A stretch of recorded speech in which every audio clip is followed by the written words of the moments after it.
एक बार एक वृद्ध व्यक्ति कई वर्षों बाद अपने गांव आया। जैसे ही उसने अपने गांव की जमीन पर पैर रखा, उसे एक अलग ही खुशी व ताजगी का एहसास हुआ।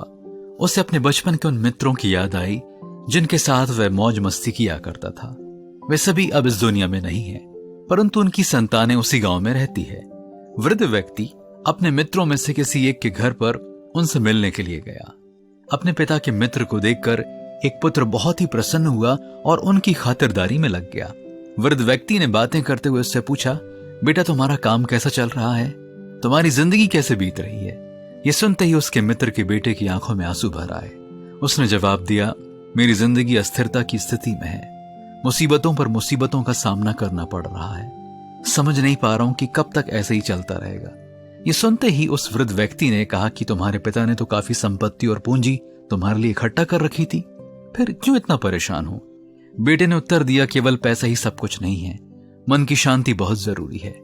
दिल करता है कि सब कुछ छोड़कर कहीं दूर चला जाऊं और चैन से सुकून भरा जीवन व्यतीत करूं। वृद्ध व्यक्ति ने कहा, बेटा एक जगह है जहां कोई दुख दर्द नहीं होगा। कल मैं तुम्हें वहां ले चलता हूं। वहां पर तुम्हें सुकून ही सुकून मिलेगा। अगले दिन वैसे शमशान ले जाता है।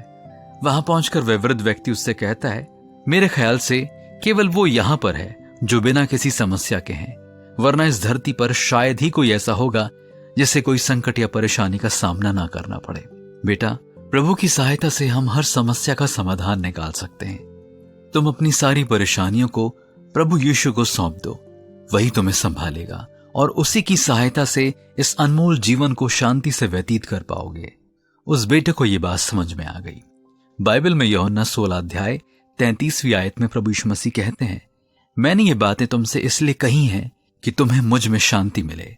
संसार में तुम्हें क्लेश होता है, परंतु ढाढ़स बांधो, मैंने संसार को जीत लिया है। क्या हम हिम्मत बांधे रह सकते हैं?